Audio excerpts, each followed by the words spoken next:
The Ocean at the End of the Lane by Neil Gaiman. It was only a duck pond, out at the back of the farm. It wasn't very big. Lettie Hempstock said it was an ocean, but I knew that was silly. She said they'd come here across the ocean from the old country. Her mother said that Lettie didn't remember properly, and it was a long time ago, and anyway the old country had sunk. Old Mrs. Hempstock, Lettie's grandmother, said they were both wrong, and that the place that had sunk wasn't really the old country. She said she could remember the real old country. She said that the really old country had blown up. The prologue. I wore a black suit and a white shirt, a black tie and black shoes, and polished and shiny. Clothes that normally would make me feel uncomfortable, as if I were in a stolen uniform or pretending to be an adult. Today they gave me comfort of a kind. I was wearing the right clothes for a hard day. I had done my duty in the morning, spoken the words I was meant to speak, and I meant them as I spoke them. And then, when the service was done, I got in my car and I drove randomly, without a plan, with an hour or so to kill before I met more people I had not seen for years, and shook more hands and drank too many cups of tea from the best china. I drove along winding Sussex country roads I only half remembered, until I found myself headed towards the town centre. So I turned, randomly, down another road and took a left and a right, and it was only until then that I realized where I was going, where I had been going all along, and I grimaced at my own foolishness. I had been driving towards a house that had not existed for decades. I thought of turning round, but as I drove down a wide street that had once been a flint lane beside a barley field, of turning back and leaving the past undisturbed. But I was curious. The old house, the one I had lived in for 7 years, from when I was 5 until I was 12, that house had been knocked down and was lost for good. The new house, the one my parents had built at the bottom of the garden, between the azalea bushes and the green circle in the grass we call the fairy ring, that had been sold 30 years ago. I slowed the car as I saw the new house. It would always be the new house in my head. I pulled up in the driveway, observing the way they had built out on the mid-70s architecture. I had forgotten that the bricks of the house were chocolate brown. The new people had made my mother's tiny balcony into a 2-story sunroom. I stared at the house, remembering less than I had expected about my teenage years. No good times, no bad times. I'd lived in that place for a while as a teenager. It didn't seem to be any part of who I was now. I backed the car out of the driveway. It was time, I knew, to drive to my sister's bustling, cheerful house, all tidied and stiff for the day. I would talk to people whose existence I had forgotten years before, and they would ask me about my marriage. Failed a decade ago, a relationship that had slowly frayed until eventually, as they always seem to, it broke. And whether I was seeing anyone. I wasn't. I was not even sure that I could. Not yet. And they would ask about my children, all grown up. They have their own lives and wish they could be here today. And work. Doing fine, thank you, I would say, never knowing how to talk about what I do. If I could talk about it, I would not have to do it. I make art. Sometimes I make true art, and sometimes it fills the empty places in my life. Some of them, not all. We would talk about the departed. We would remember the dead. The little country lane of my childhood had become a black tarmac road that served as a buffer between 2 sprawling housing estates.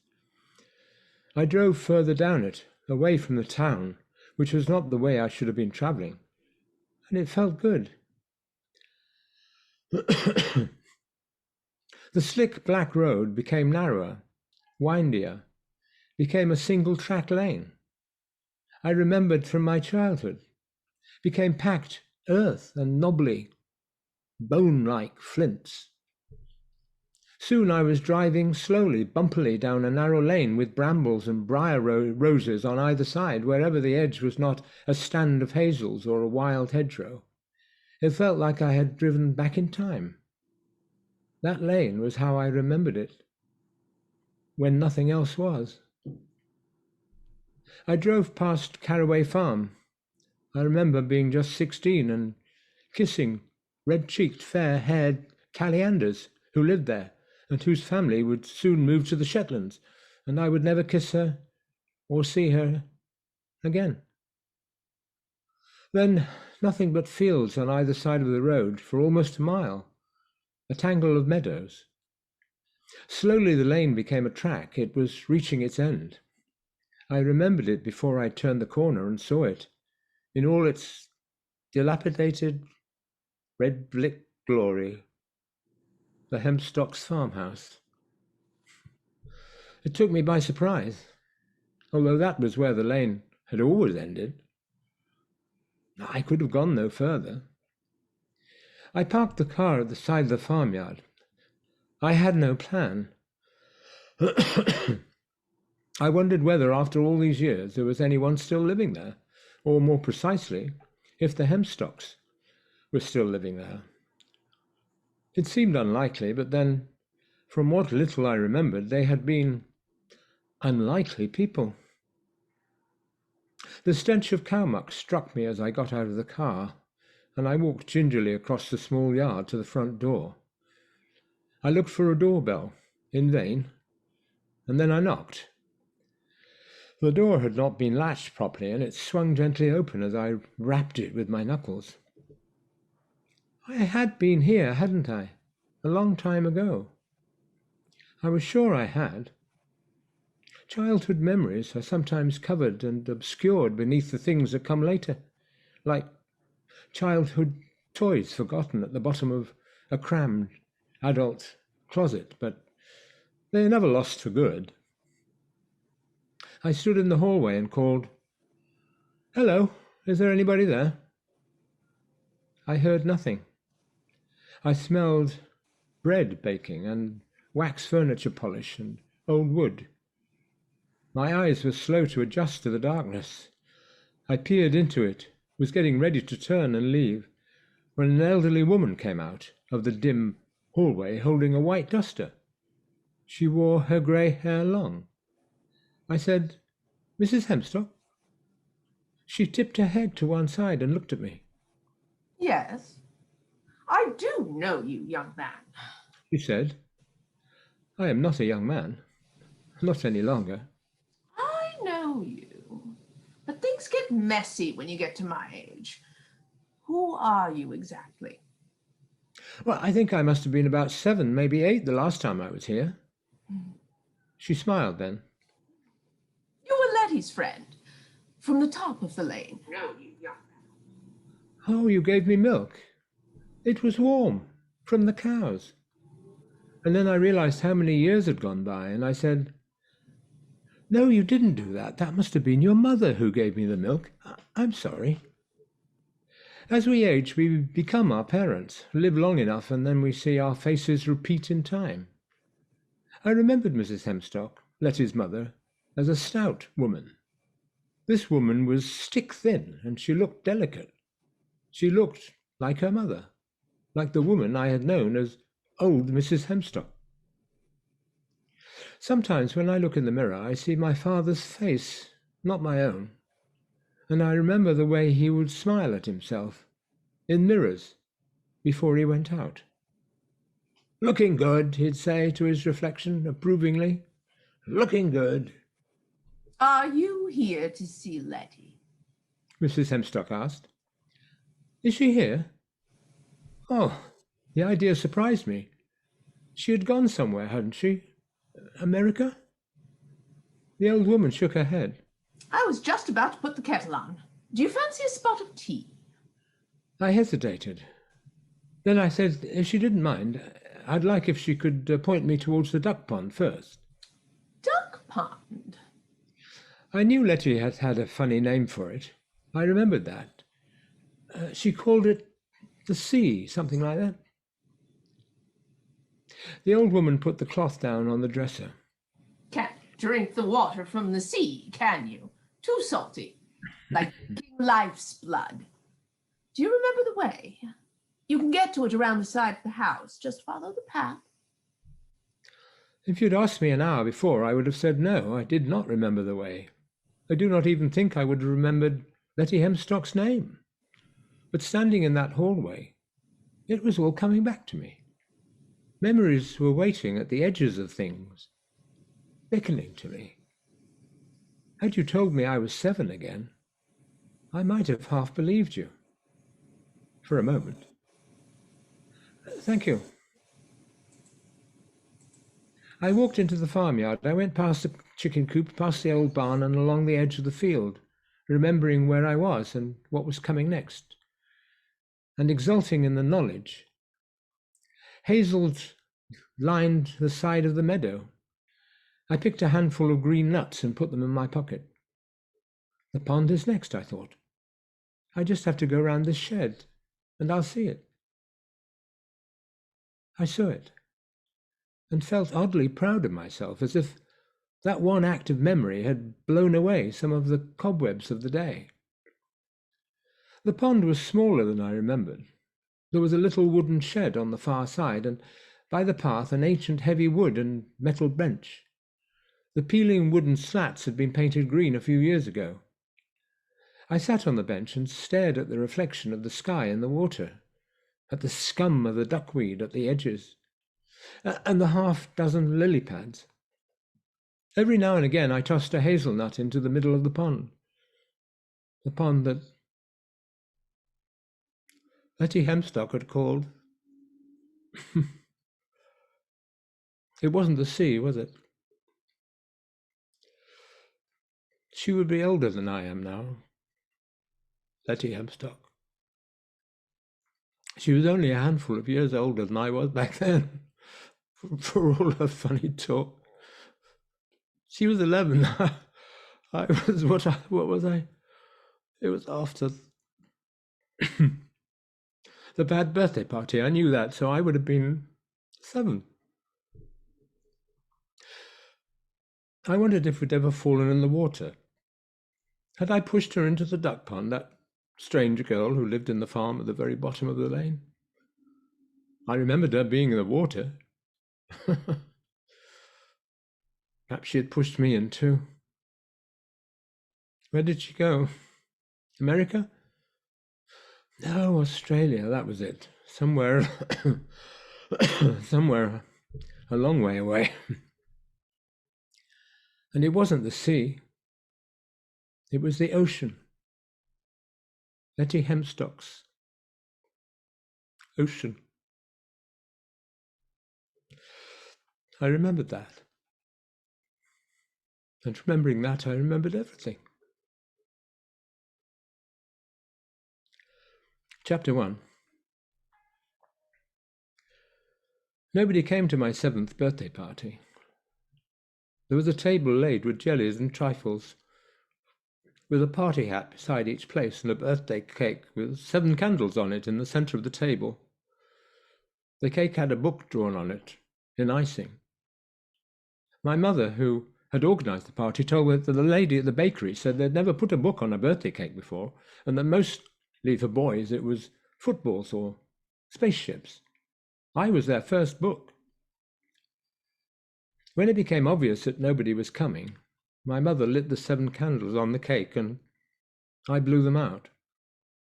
I ate a slice of the cake, as did my little sister and one of her friends, both of them attending the party as observers, not participants, before they fled, giggling, to the garden. Party games had been prepared by my mother, but because nobody was there, not even my sister, none of the party games were played. And I unwrapped the newspaper around the Pass the Parcel gift myself, revealing a blue plastic Batman figure. I was sad that nobody had come to my party, but happy that I had a Batman figure. And there was a birthday present waiting to be read, a boxed set of the Narnia books, which I took upstairs. I lay on the bed and lost myself in the stories. I liked that. Books were safer than other people anyway.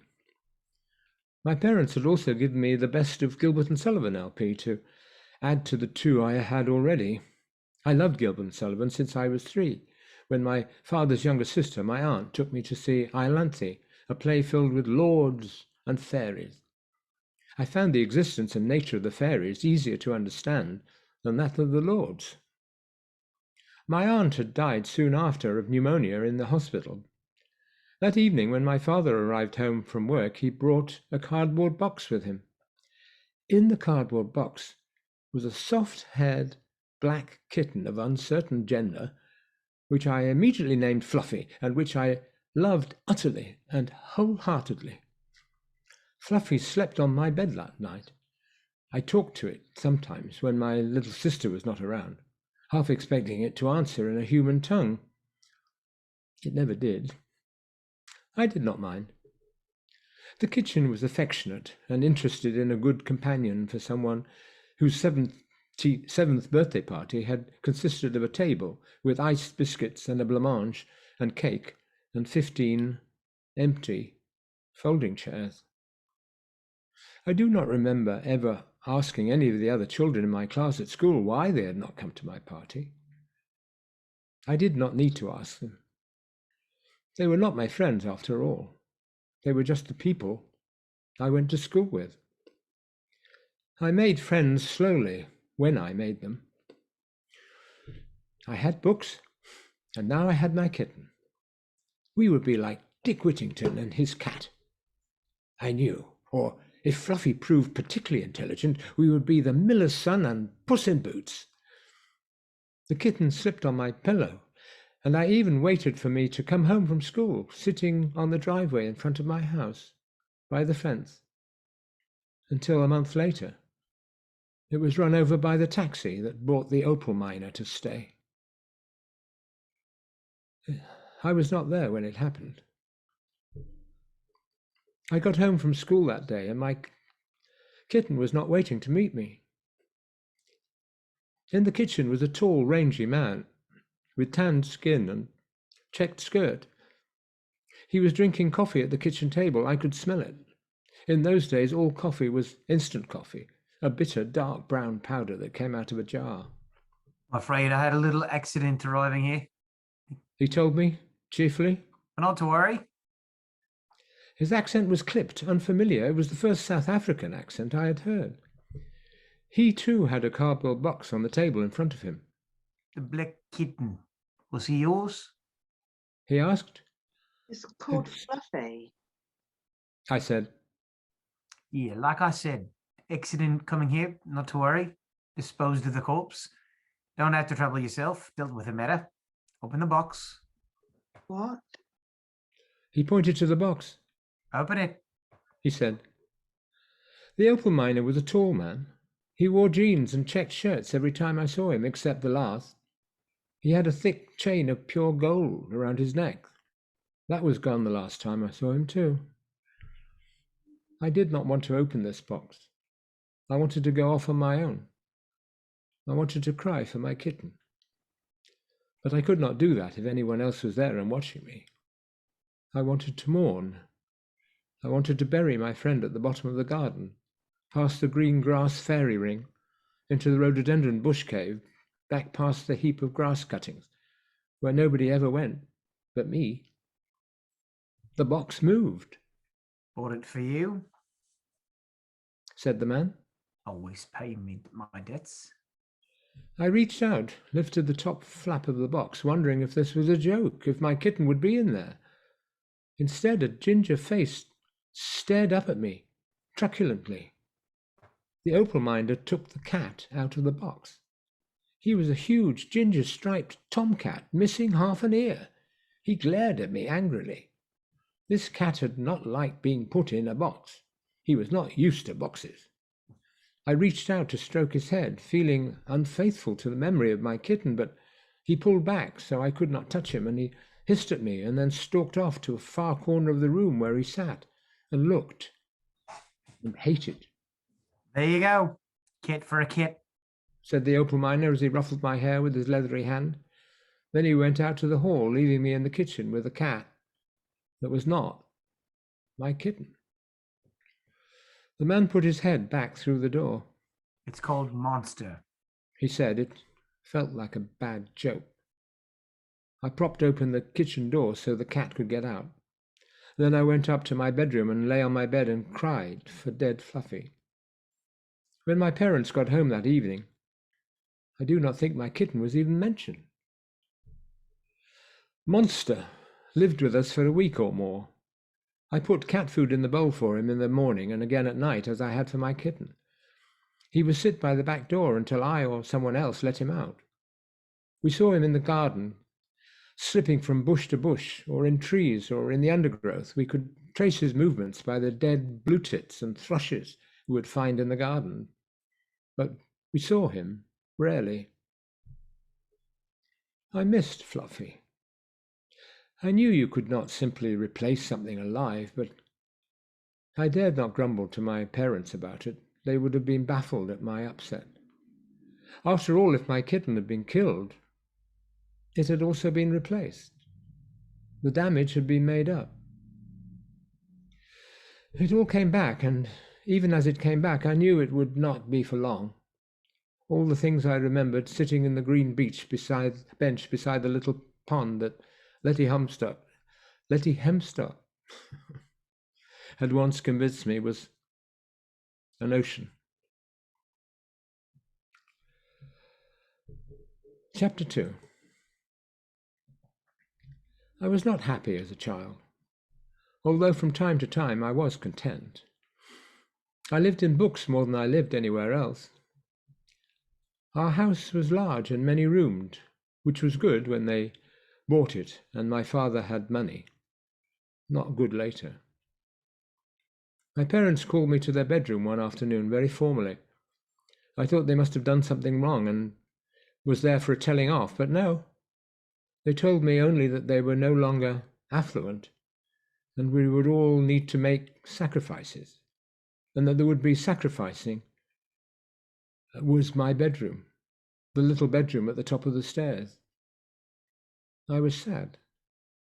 My bedroom had a tiny little wash basin they had put in for me, just my size. The room was above the kitchen and immediately up the stairs from the television room, so at night I could hear the comforting buzz of adult conversation up the stairs through my half-open door, and I did not feel alone. Also in my bedroom, nobody minded if I kept the hall door half open, allowing it in enough light that I was not scared of the dark, and just as important, allowing me to read secretly after my bedtime in the dim hallway light, if I needed to. I always needed to. Exiled in my little sister's huge bedroom, I was not heartbroken. There were already 3 beds in there, and I took the bed by the window. I loved that I could climb out of that bedroom window into the long brick balcony, that I could sleep with the window open and feel the wind and the rain on my face. But we argued, my sister and I argued about everything. She liked to sleep with the door to the hall closed, and the immediate arguments about whether the bedroom door should be open or shut was summarily resolved by my mother writing a chart that hung at the back of the door showing that alternate nights were mine or my sister's. Each night I was content or I was terrified, depending on whether the door was open or closed. My former bedroom at the top of the stairs was let out, and a variety of people passed through it. I viewed them all with suspicion. They were sleeping in my bedroom, using my little yellow basin that was just the right size for me. There had been a fat Australian lady who told us she could leave her head and walk around the ceiling. An architectural student from New Zealand, an American couple whom my mother scandalized, made them leave when she discovered they were not actually married. And now there was the opal miner. He was a South African, although he had made his money mining for opals in Australia. He gave my sister and me an opal each, a rough black rock with a green, blue, red fire in it. My sister liked him for this, and treasured her opal stone. I could not forgive him for the death of my kitten. It was the first day of the spring holidays, 3 weeks of no school. I woke early, thrilled by the prospect of endless days, to fill however I wished. I would read. I would explore. I pulled on my shorts, my t-shirt, my sandals. I went downstairs to the kitchen. My father was cooking while my mother slept in. He was wearing his dressing gown over his pajamas. He always cooked breakfast on Saturdays. I said, Dad, where's my comic? he normally bought me a copy of Smash before he drove home from work on Fridays, and I would read it on Saturday mornings. In the back of the car. Do you want toast? Yes, I said. but not burnt. My father did not like toasters. He toasted bread under the grill, and usually he burnt it. I went outside to the drive. I looked around. I went back into the house, pushed the kitchen door, and went in. I liked the kitchen door. It swung both ways, in and out, so servants 60 years ago would be able to walk in or out with their arms laden with dishes empty or full. Dad, where's the car? In the drive. No, it isn't. What? The telephone rang, and my father went out to the hall where the phone was to answer it. I heard him talking to someone. The toast began to smoke under the grill. I got up on the chair and turned the grill off. That was the police. My father said. Someone's reported seeing our car abandoned at the bottom of the lane. I said I hadn't even reported it stolen yet. Right. We can head down now, meet them there. Toast. He pulled the pan out from beneath the grill. The toast was smoking and blackened on one side. Is my comic there? Or did they steal it? I don't know. The police didn't mention your comic. My father put peanut butter on the burnt side of each piece of toast, replaced his dressing gown with a coat worn over his pajamas, put on a pair of shoes, and we walked down the lane together. He munched his toast as we walked. I held my toast. I did not eat it. We had walked for perhaps 5 minutes down the narrow lane which ran through the fields on each side when a police car came up behind us. It slowed, and the driver greeted my father by name. I hid my piece of burnt toast behind my back while my father talked to the policeman. I wish my family would buy normally sliced white bread, the kind that went into toasters, like every other family I knew. My father had found a local baker's shop where they made thick loaves of heavy brown bread, and he insisted on buying them. He said they tasted better, which was, to my mind, nonsense. Proper bread was white and pre-sliced and tasted like almost nothing. That was the point. The driver of the police car got out, opened the police passenger door, and told me to get in. My father rode up, front, beside the driver. The police car went slowly down the lane.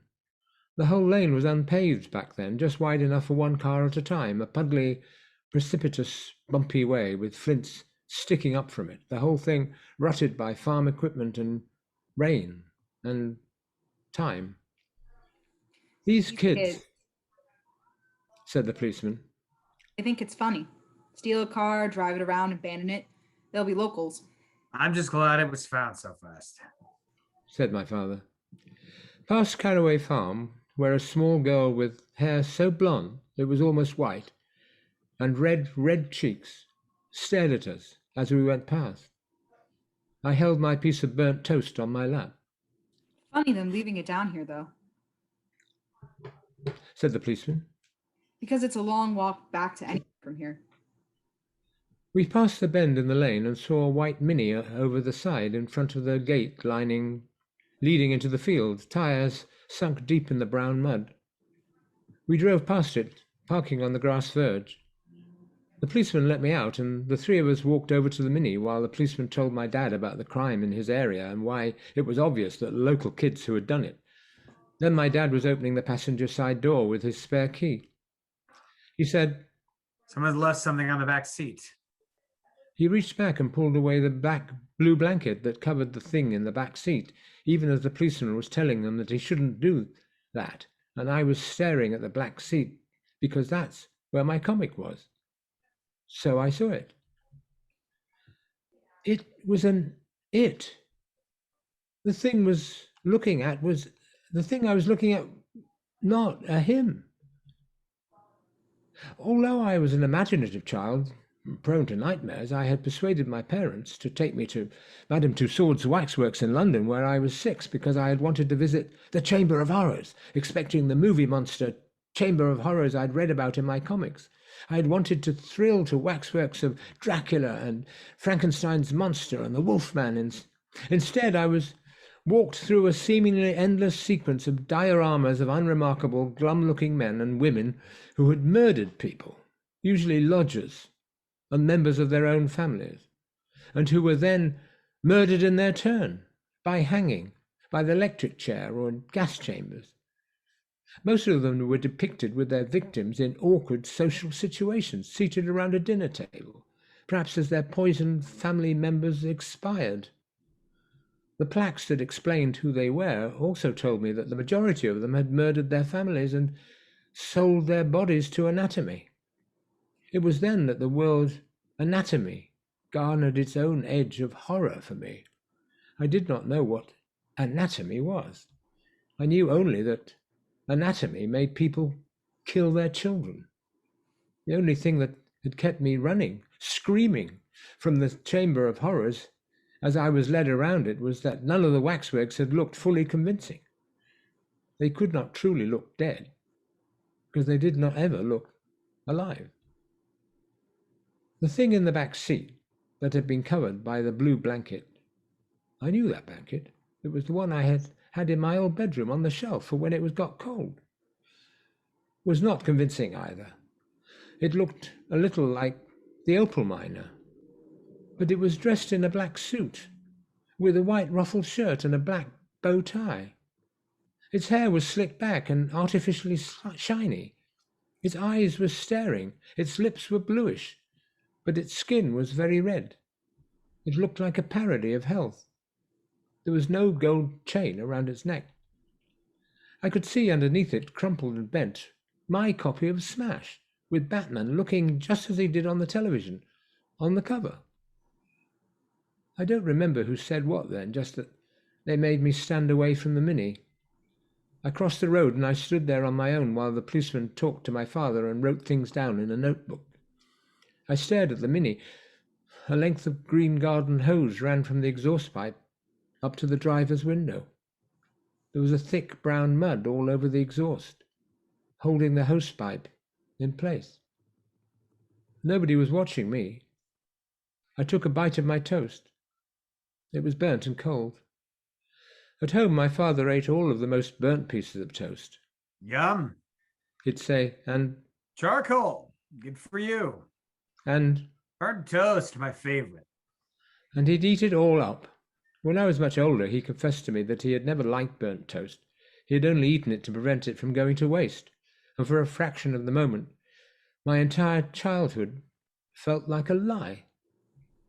It was as if one of the pillars of belief that my world had been built upon had crumbled into dry sand. The policeman spoke into a radio in the front of his car. Then he crossed the road and came over to me. Sorry about this, Sonny. He said, There's going to be a few more cars coming down this road in a minute. We should find you somewhere to wait that you won't be in the way. Would you like to sit in the back of my car again? I shook my head. I didn't want to sit there again. Somebody, a girl, said, He can come back with me to the farmhouse. It's no trouble. She was much older than me, at least 11. Her hair was worn relatively short, for a girl, and her nose was snub. She was freckled. She wore a red skirt. Girls don't wear jeans much back then, not in those parts. She had a soft Sussex accent and sharp, grey-blue eyes. The girl went with the policeman over to my father, and she got permission to take me away, and then I was walking down the lane with her. I said, There's a dead man in our car. That's why he came down here, she told me. to the end of the road. Nobody's going to find him and stop him around here. 3 o'clock in the morning. And the mud there is wet and easy to mold. Do you think he killed himself? Yes. Do you like milk? Gran's milking Bessie now. I said, You mean real milk from a cow? and then felt foolish, but she nodded reassuringly. I thought about this. I never had milk that didn't come from a bottle. I think I'd like that. We stopped at the small barn where the old woman, much older than my parents, with long grey hair like cobwebs and a thin face, was standing beside a cow. Long black tubes were attached to each of the cow's teats, We used to milk them by hand, she told me. but this is easier. She showed me how the milk went from the cow down the black tubes and into the machine, through the cooler and into huge metal churns. The churns were left on a heavy wooden platform outside the barn where they would be collected each day by a lorry. The old lady gave me a cup of creamy milk from Bessie the cow, the fresh milk before it had gone through the cooler. Nothing I had drunk ever tasted like that before. Rich and warm and perfectly happy in my mouth. I remembered that milk, after I had forgotten everything else, There's more of them up the lane. said the old woman suddenly. All sorts, coming down with lights flashing and all. Such a palaver. You should get the boy into the kitchen. He's hungry, and a cup of milk won't do a growing boy. The girl said, Have you eaten? Just a piece of toast. It was burnt. she said, My name's Lettie. Lettie Hempstock. This is Hempstock Farm. Come on. She took me in through the front door into their enormous kitchen and sat me down at a huge wooden table, so stained and patterned that it looked as if faces were staring up at me from the old wood. We have breakfast here early. She said, Milking starts at first light. But there's porridge in the saucepan and jam to put in it. She gave me a china bowl filled with warm porridge from the stove top with a lump of homemade blackberry jam, my favourite, in the middle of the porridge. Then she poured cream on it. I swished it about with my spoon before I ate it, swirling it in the purple mess, and was as happy as I have ever been about anything. It tasted perfect. A stocky woman came in. Her red-brown hair was streaked with grey and cut short. She had apple cheeks, a dark green skirt that went to her knees, and Wellington boots. She said, This must be the boy from the top of the lane. Such a business going on with that car. There'll be 5 of them needing tea soon. Lettie filled a huge copper kettle from the tap. She lit a gas hob with a match and put the kettle on the flame. Then she took down 5 chipped mugs from the cupboard and hesitated, looking at the woman. The woman said, You're right, 6. The doctor will be here too. Then the woman pursed her lips and made a chush noise. They've missed the note, She said. He wrote it so carefully too, folded it and put it in his breast pocket, and they haven't looked there yet. What does it say? Asked Lettie. Read it yourself. Said the woman. I thought she was Lettie's mother. She seemed like she was somebody's mother. Then she said, It says that he took all the money that his friends had given him to smuggle out of South Africa and bank for them in England, along with all the money he'd made over the years mining for opals. And he went to the casino in Brighton to gamble. But he only meant to gamble with his own money. And then he only meant to dip into the money his friends had given him until he had made the money back that he had lost. And then he didn't have anything. Said the woman. And all was dark. That's not what he wrote, though. Said Lettie, squinting her eyes. What he wrote was, to my friends, I'm so sorry it was not like I meant to, and hope you can find it in your hearts to forgive me for I cannot forgive myself. Same thing. said the older woman. She turned to me. I'm Lettie's ma. She said. You'll have met my mother already in the milking shed. I'm Mrs. Hempstock, but she was Mrs. Hempstock before me, so she's old Mrs. Hempstock. This is Hempstock Farm. It's the oldest farm hereabouts. It's in the Domesday Book. I wondered why they were all called Hempstock, these women, but I did not ask any more than I dared to ask how they knew about the suicide note, or what the opal miner had thought as he died. They were perfectly matter-of-fact about it. Lettie said, I nudged him to look in the breast pocket. He'll think he thought of it himself. There's a good girl. said Mrs. Hempstock. They'll be in here when the kettle boils to ask if I've seen anything unusual and to have their tea. Why don't you take the boy down to the pond? It's not a pond. said Lettie. It's my ocean. Come on. She turned to me and said, Come on. She led me out of the house, the way we had come. The day was still grey. We walked around the house, down the cow path. Is it a real ocean? I asked. Oh, yes. She said. We came on it suddenly. A wooden shed, an old bench, and between them a duck pond, dark water spotted with duckweed and lily pads. There was a dead fish, silver as a coin, floating on its side, on the surface.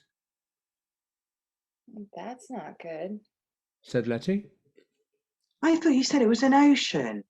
I told her. It's just a pond, really. It is an ocean. She said. We came across it when I was just a baby from the old country. Lettie went into the shed and came out with a long bamboo pole with what looked like a shrimping net on the end. She leaned over, carefully pushed the net between the dead fish. She pulled it out. But Hempstock Farm is in the Domesday Book. I said. Your mum said so. And that was William the Conqueror. Yes? Said Lettie Hempstock.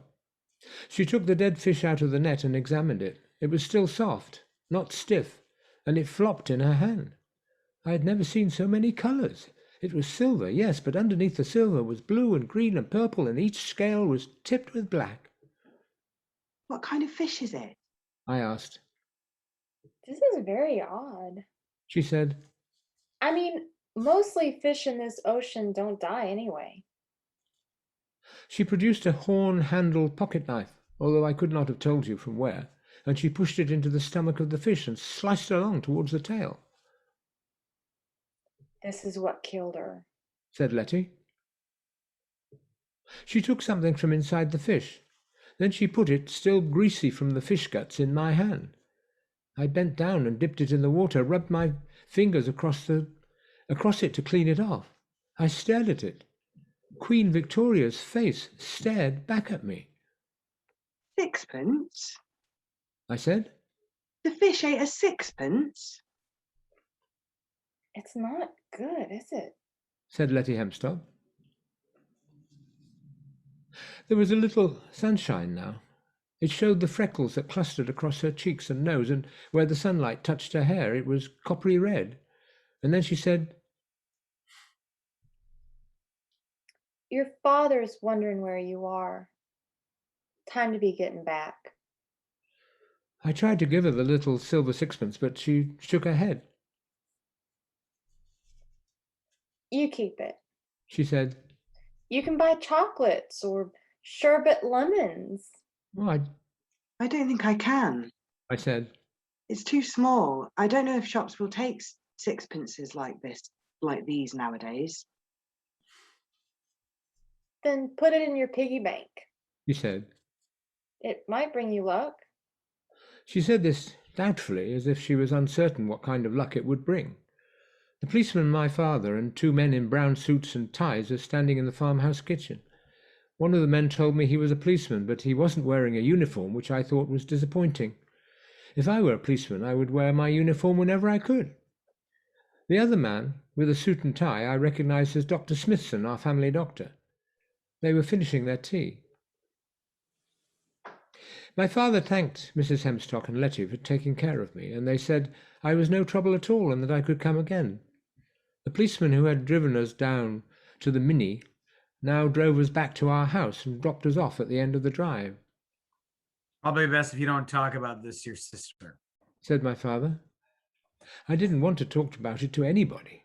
I had found a special place and made a new friend and lost my comic, and I was holding an old-fashioned silver sixpence tightly in my hand. I said, What makes the ocean different to the sea? Bigger. said my father. An ocean is much bigger than the sea. Why? Just thinking. I said. Could you have an ocean that was as small as a pond? No. said my father.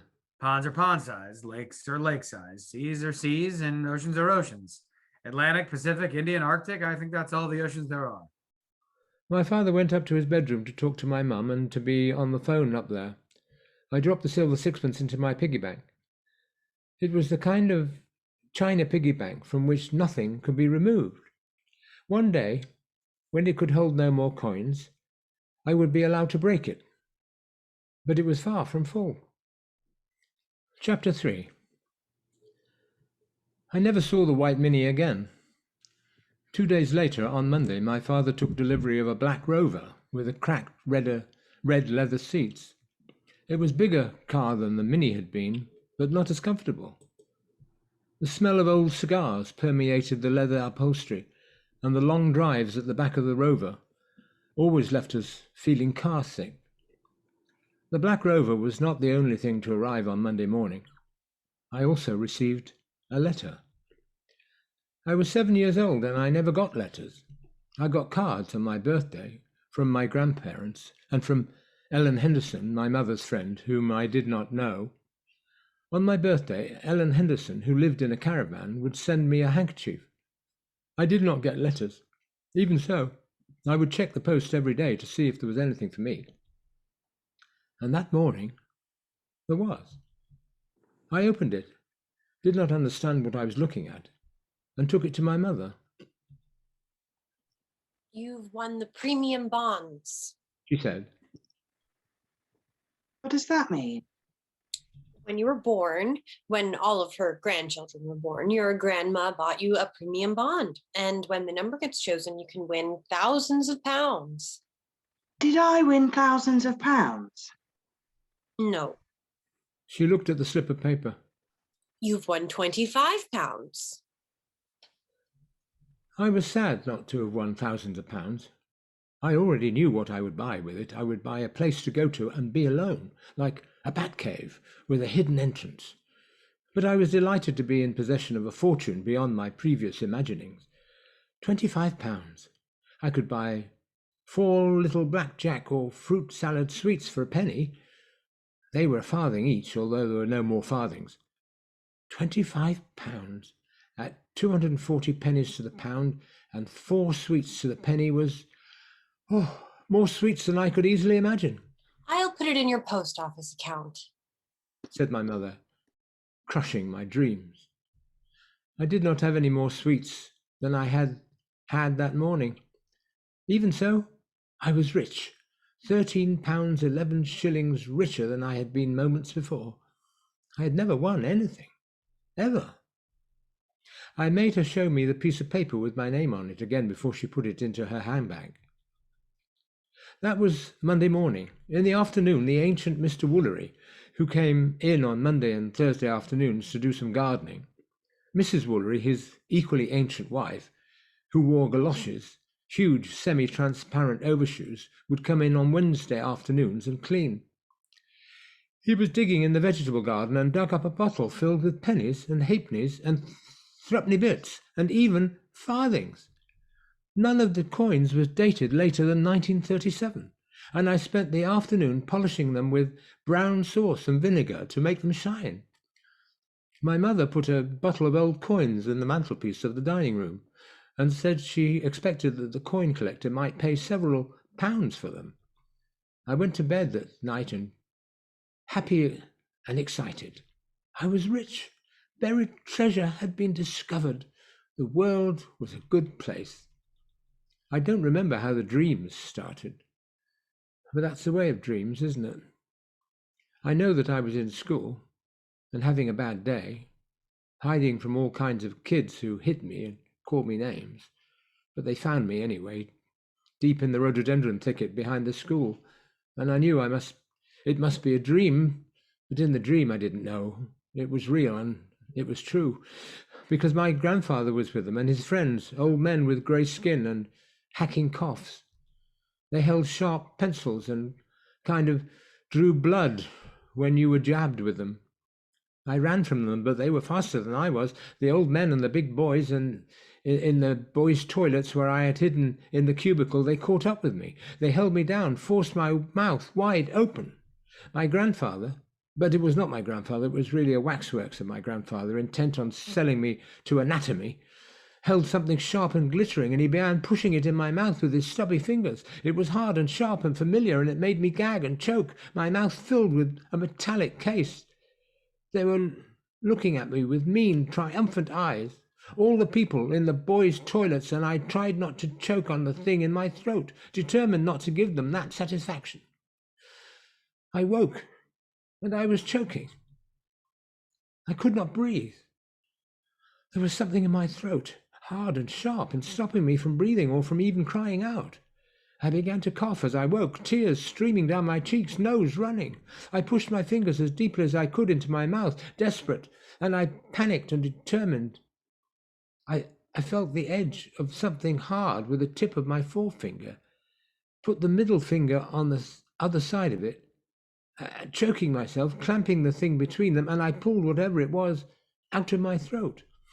I gasped for breath, and then I half vomited on my bedsheets, threw up a clear drool flecked with blood from where the thing had cut my throat, as I had pulled it out.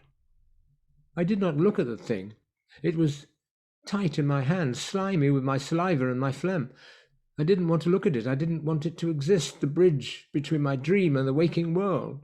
I ran down the hallway to the bathroom at the far end of the house. I washed my mouth out, drank directly from the cold tap, spat red into the white sink. Only when I'd done that, I did sit on the side of the white bathtub and open my hand. I was scared. But what was in my hand? What had been in my throat wasn't scary. It was a coin, a silver shilling. I went back to the bedroom. I dressed myself, cleaned the vomit from my sheets as best I could with a damp face flannel. I hoped that the sheets would dry before I had to sleep in the bed that night. Then I went downstairs. I wanted to tell someone about the shilling, but I didn't know who to tell. I knew enough about adults to know that if I did tell them what had happened, I would not be believed. Adults rarely seemed to believe me when I told the truth anyway. Why would they believe me about something so unlikely? My sister was playing in the backyard with some of her friends. She ran over to me angrily when she saw me. She said, I hate you. I'm telling Mommy and Daddy when they come home. What? Oh. What? You know. She said. No, it was you. What was me? Throwing coins at me, at all of us, from the bushes. That was just nasty. But I didn't. It hurt. She went back to her friends and they all glared at me. My throat felt painful and ragged. I walked down the drive. I didn't know where I was thinking of going. I just didn't want to be there any longer. Lettie Hempstock was standing at the bottom of the drive, beneath the chestnut trees. She looked as if she had been waiting for 100 years and could wait for another 100. She wore a white dress, but the light coming through the chestnut young spring leaves stained it green. I said, Hello. She said, You were having bad dreams, weren't you? I took the shilling out of my pocket and showed it to her. I was choking on it I told her. when I woke up, but I don't know how it got into my mouth. If someone had put it into my mouth, I would have woken up. It was just there when I woke up. Yes. she said. My sister says I threw coins at them from the bushes, but I didn't. No, She agreed. you didn't. I said, Lettie, what's happening?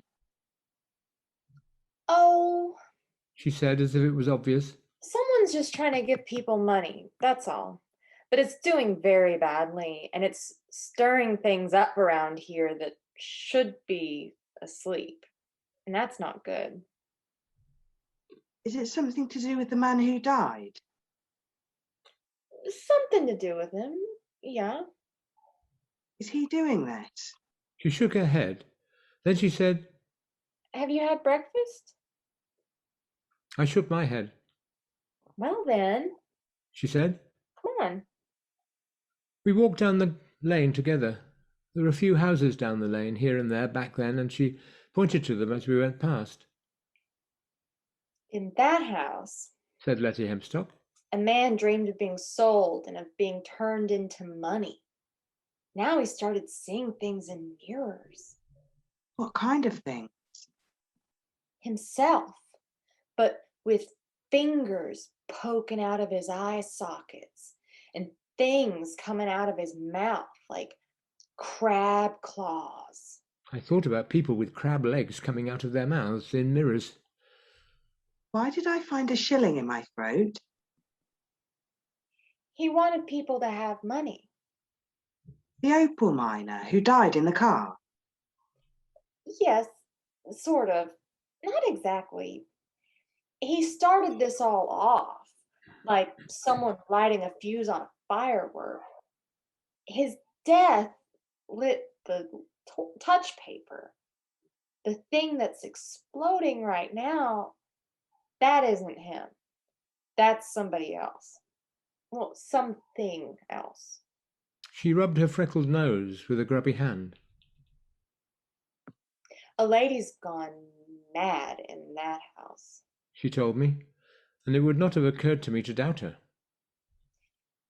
She has money in the mattress.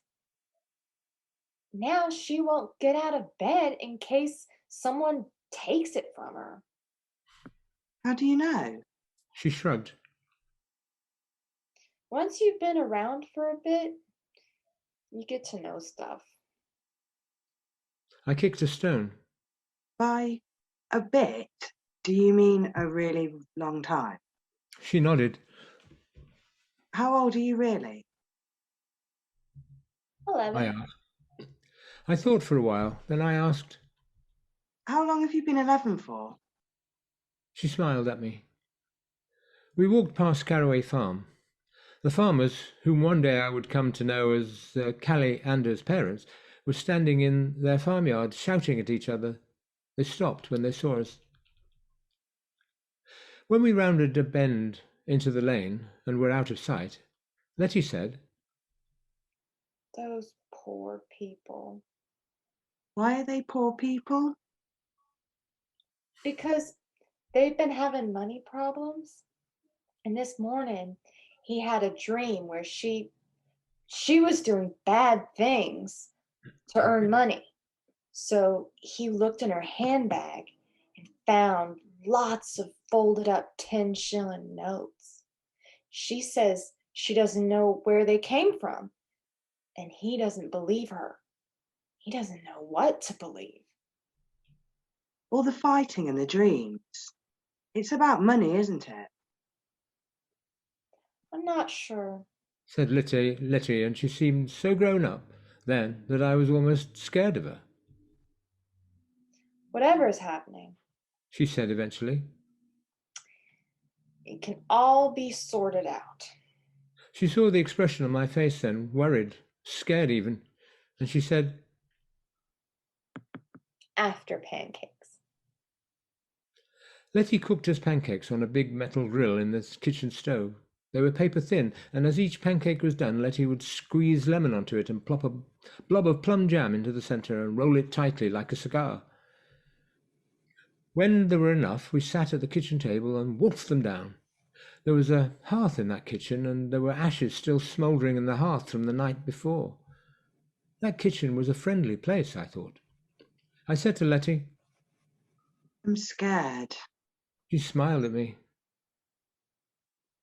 I'll make sure you're safe. I promise. I'm not scared. I was still scared, but not as much. It's just scary. I said I promise. Said Lettie Hempstock. I won't let you be hurt. Hurt? She said in a high, cracked voice. Who's hurt? What's been hurt? Why would anybody be hurt? It was old Mrs. Hempstock, her apron held between her hands, and in the hollow of the apron so many daffodils that the light reflected up from them transformed her face to gold, and the kitchen seemed bathed in yellow light. Lettie said, Something's causing trouble. It's giving people money in their dreams and in real life. She showed the old lady my shilling. My friend found himself choking on this shilling when he woke up this morning. Old Mrs. Hempstock put her apron on the kitchen table, rapidly moved the daffodils off the cloth and onto the wood. Then she took the shilling from Lettie and she squinted at it, sniffed it, rubbed at it, listened to it, or put it to her ear at any rate, then touched it with the tip of her purple tongue. It's new, she said at last. It says 1912 on it, but it didn't exist yesterday. Lettie said, I knew there was something funny about it. I looked up at old Mrs. Hempstock. How do you know? Good question, lovey. It's electron decay mostly. You have to look at things closely to see the electrons. They're the little dinky ones that look like the tiny smiles. The neutrons are the grey ones that look like frowns. The electrons were all a bit too smiley for 1912. So then I checked the sides of the letters and the old king's head, and everything was a tad too crisp and sharp. Even where they were worn, it was as if they'd been made to be worn. You must have very good eyesight. I told her. I was impressed. She gave me back the coin. Not as good as it once was, but then when you get to be my age, your eyesight won't be as sharp as it once was neither. And she let out a guffaw as if she had said something very funny. How old is that? Lettie looked at me and I was worried that I'd said something rude. Sometimes adults don't like to be asked their ages, and sometimes they did. In my experience, old people did. They were proud of their ages. Mrs. Woolery was 77 and Mr. Woolery was 89, and they liked telling us how old they were. Old Mrs. Hempstock went over to her cupboard and took out several colourful vases. Old enough, She said. I remember when the moon was made. Hasn't there always been a moon? Yes, you, not in the slightest. I remember the day the moon came. We looked up in the sky. It was all dirty brown and sooty grey here and there. Here, there, not green and blue. She half filled each of the vases at the sink. Then she took a pair of blackened kitchen scissors, snipped off the bottom half-inch of the stem from each of the daffodils. I said, Are you sure it's not that man's ghost doing? Are you sure we aren't being haunted? They both laughed then, and the girl and the old woman, and I felt stupid. I said, Sorry. Ghosts can't make things. said Lettie. They aren't even good at moving things. Old Mrs. Hempstock said. Go and get your mother. She's doing laundry. Then to me, You shall help me with the dance. I helped her put the flowers in the vases, and she asked my opinion on where to put the vases in the kitchen. We placed them where I suggested, and I felt wonderfully important. The daffodils sat like patches of sunlight, making that dark wooden kitchen even more cheerful. The floor was red flagstone. The walls were whitewashed. The old woman gave me a lump of honeycomb from the Hempstock's own beehive on a chipped saucer, and poured a little cream over it from a jug. I ate it with a spoon, chewing the wax like gum, letting the honey flow into my mouth, sweet and sticky with an aftertaste of wild flowers. I was scraping the last of the cream and honey from the saucer when Lettie and her mother came into the kitchen. Mrs. Hempstock still had big Wellington boots on, and she strode in as if she were in an enormous hurry. Mother, She said. giving the boy honey. You've lost his teeth. Old Mrs. Hempstock shrugged. I'll have a word with the wigglers in his mouth. She said. Get them to leave his teeth alone. Oh, you can't just boss bacteria around like that. Said the younger Mrs. Hempstock. They don't like it. Stuff and silliness. Said the old lady. You leave wigglers alone and they'll be carrying on like anything. Show them who's boss and they can't do enough for you. You've tasted my cheese. She turned to me. I've won medals for my cheese. Medals? Back in the old king's day, there were those who'd ride for a week to buy a round of my cheese. They said that the king himself had it with his bread. And his boys, Prince Dickon and Prince Joffrey, and even little Prince John, they swore it was the finest cheese they ever tasted. Gran, Said Lettie, and the old lady stopped, mid-flow. Lettie's mother said. You'll be needing a hazel wand. And She added somewhat doubtfully. I suppose you could take the lad. It's his coin, and it'll be easier to carry if he's with you.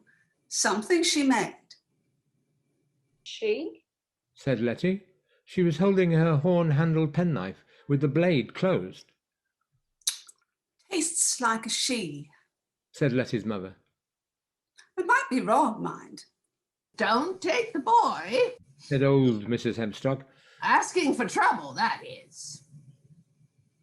I was disappointed. We'll be fine. Said Lettie. I'll take care of him. Him and me. It'll be an adventure. And he'll be company. Please, Gran? I looked up at old Mrs. Hempstock with hope on my face and waited. Don't say I didn't warn you if it all goes wobbly. Said old Mrs. Hempstock. Thank you, Gran. I won't. And I'll be careful. Old Mrs. Hempstock sniffed. Now don't do anything stupid. Approach it with care. Bind it, close its ways, send it back to sleep. I know. Said Lettie. I know all that. Honestly, we'll be fine. That's what she said. But we weren't. Chapter 4. Lettie led me to a hazel thicket beside an old road. The hazel catkins were hanging heavy in the spring, and broke off a branch. Then with her knife, as if she'd done it 10,000 times before, she stripped it of bark and cut it again, so that now it resembled a Y. She put the knife away, I did not see where it went, and held the two ends of the Y in her hands. I'm not dousing, She told me. just using it as a guide. We're looking for blue. A blue bottle, I think, to start with. Or something purpley blue and shiny. I looked around with her. I can't see one. It'll be here. She assured me. I gazed around, taking in the grass, a reddish-brown chicken pecking at the side of the driveway, some rusty farm machinery, the wooden trestle table beside the road, and the 6 empty metal milk churns that sat upon it. I saw the Hempstock's red brick farmhouse crouched and comfortable like an animal at rest. I saw the spring flowers, the omnipresent white and yellow daisies, the golden dandelions, and do you like buttercups, and, late in the season, a lone bluebell in the shadows beneath the milk churn table, still glistening with dew. That? I asked. You've got sharp eyes. She said approvingly. We walked together to the bluebell. Lettie closed her eyes when we reached it. She moved her body back and forth, the hazel wand extended as if she were the central point on a clock or a compass. Her wand, the hands, oriented towards a midnight or an east that I could not perceive. Black. She said suddenly, as if she was describing something from a dream. And soft. We walked away from the Bluebell, along the lane that I imagined sometimes must have been a Roman road. We were 100 yards up the lane, near where the Mini had been parked, when she spotted it, a scrap of black cloth caught on a barbed wire fence. Lettie approached it. Again the outstretched hazel stick. Again the slow turning and turning. Red. She said with certainty. Very red. That way. We walked together in the direction she indicated, across the meadow and into the clump of trees. There. I said, fascinated. The corpse of a very small animal, a vole by the look of it, lay on the clump of green moss. It had no head, and bright blood stained its fur and beaded on the moss. It was very red.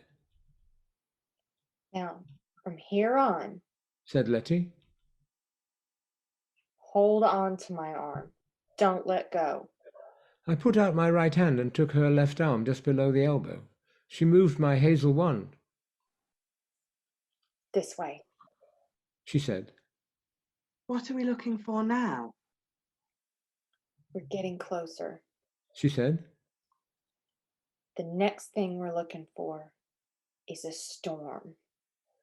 We pushed our way into a clump of trees and through the clump of trees into a wood and squeezed our way through trees too close together, their foliage a thick canopy above our heads. We found a clearing in the wood and walked along the clearing in a world made green. From our left came a mumble of distant thunder. Storm. Sang Lettie. She let her body swing again and I turned with her, holding her arm. I felt, or imagined I felt, a throbbing going through me, holding her arm as if I were touching mighty engines. She set off in a new direction. We crossed a tiny stream together. Then she stopped suddenly and stumbled, but did not fall. Are we there? I asked. Not there. She said. No. It knows we're coming. It feels us. And it does not want us to come to it. The hazel wand was whipping around now like a magnet being pushed at a repelling pole. Lettie grinned. A gust of wind threw leaves and dirt up into our faces. In the distance I could hear something rumble, like a train. It was getting harder to see, and the sky that I could make out above the canopy of leaves was dark, as if huge storm clouds had moved above our heads, or as if it had gone from morning directly to twilight. Lettie shouted. Get down! And she crouched on the moss, pulling me down with her. She lay prone, and I lay beside her, feeling a little silly. The ground was damp. How long will we? Shh! She sounded almost angry. I said nothing. Something came through the woods above our heads. I glanced up, saw something brown and furry, but flat like a huge rug, flapping and curling at the edges, and at the front of the rug, a mouth filled with dozens of tiny, sharp teeth facing down. It flapped and floated above us, and then it was gone. What was that? I asked myself, pounding so hard in my chest that I did not know if I would be able to stand again. Manto wolf. Said Lettie. We've already gone a bit further than I thought. She got to her feet and stared at the way that the furry thing had gone. She raised the tip of the hazel wand and turned around slowly. I'm not getting anything. She tossed her head to get her hair out of her eyes without letting go of the forks of the hazel wand. Either it's hiding or we're too close. She bit her lip. Then she said, The shilling. The one from your throat. Bring it out. I took it from my pocket with my left hand, offered it to her. No, She said. I can't touch it. Not right now. Put it down on the fork of the stick. I didn't ask why. I just put the silver shilling down at the intersection of the Y. Lettie stretched her arms out and turned very slowly with the edge of the stick pointing straight out. I moved with her but felt nothing, no throbbing engines. We were over halfway around when she stopped and said, Look. I looked in the direction she was facing, but I saw nothing but trees and shadows in the wood. No, look, there. She indicated with her head. The tip of the hazel wand had begun smoking softly. She turned a little to the left, a little to the right, a little further to the right again, and the tip of the wand began to glow a bright orange. That's something I've not seen before, said Lettie. I'm using the coin as an amplifier, but it's as if... There was a woof, and at the end of the stick burst into flame. Lettie pushed it down into the damp moss. She said, Take your coin back. And I did, picking it up carefully in case it was hot, but it was icy cold. She left the hazel wand behind on the moss, the charcoal tip of it still smoking irritably. Lettie walked out, and I walked beside her. We held hands now, my right hand in her left. The air smelled strange, like fireworks, and the world grew darker with every step we took into the forest. I said I'd keep you safe, didn't I? Said Lettie. Yes.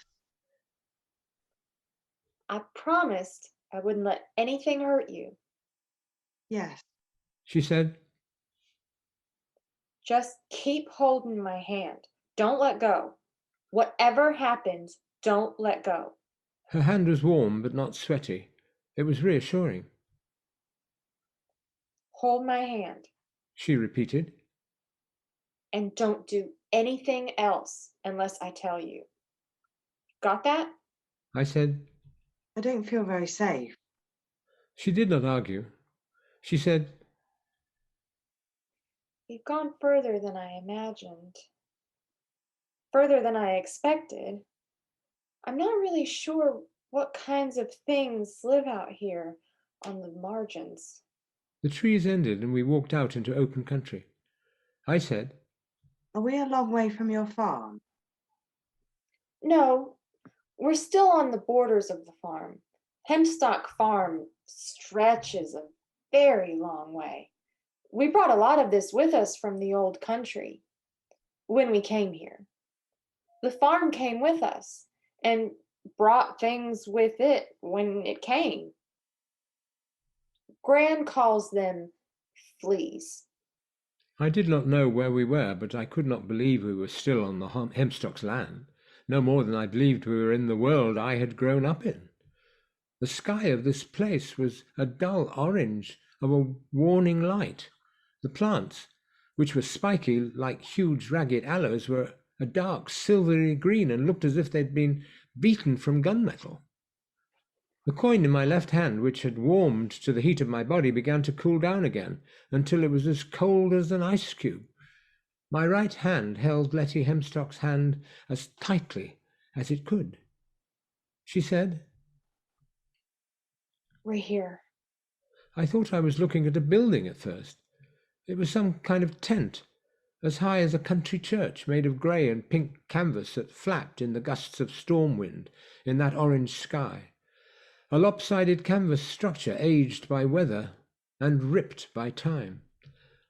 And then it turned, and I saw its face, and I heard something make a whimpering sound, like a dog that had been kicked, and I realized that the thing was whimpering was the thing that was whimpering was me. Its face was ragged, and its eyes were deep holes in the fabric. There was nothing behind it, just a grey canvas mask, huger than I could have imagined, all ripped and torn, blowing in the gusts of storm wind. Something shifted, and the ragged thing looked down at us. Lettie Hempstock said, Name yourself. There was a pause. Empty eyes stared down. Then a voice as featureless as the wind said, I am the lady of this place. I have been here for such a long time, since before the little people sacrifice each other on the rocks. My name is my own, child, not yours. Now leave me be before I blow you all away.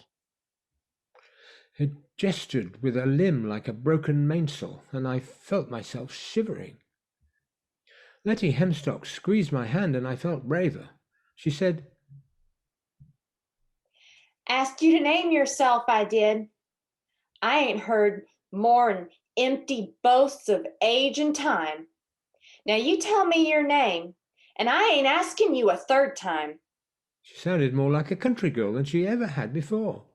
Perhaps it was the anger in her voice. Her words came out differently when she was angry.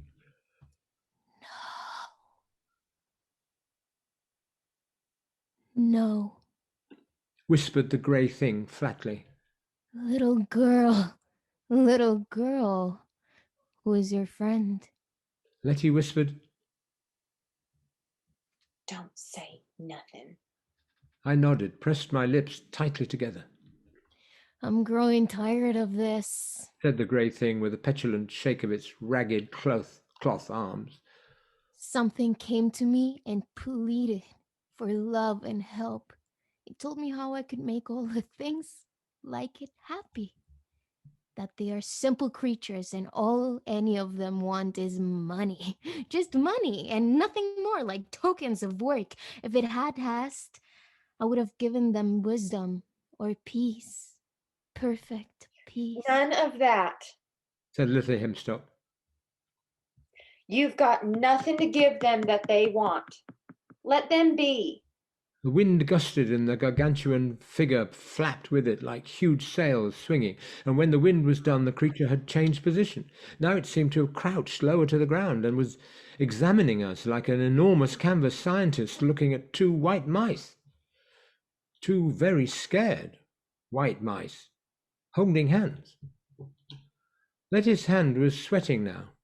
She squeezed my hand, whether to reassure me or herself, I did not know, and I squeezed back. The ripped face, the place where the face should have been, twisted. I thought it was smiling. Perhaps it was smiling.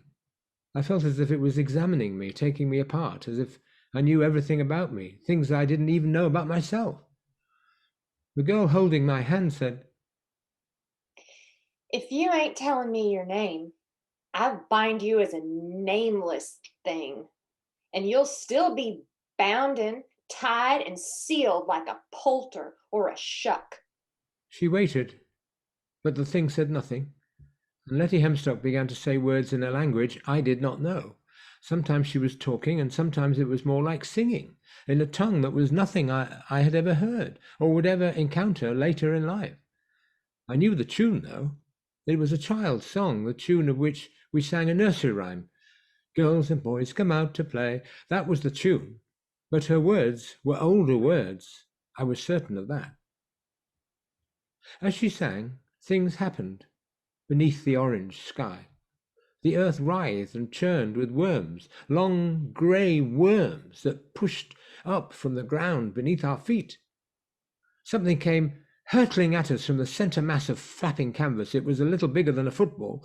At school, during games, I mostly dropped things I was meant to catch or closed my hand on them the moment too late, letting them hit me in the face or the stomach. But this thing was coming straight at me, and Lettie Hempstock and I did not think. I only did.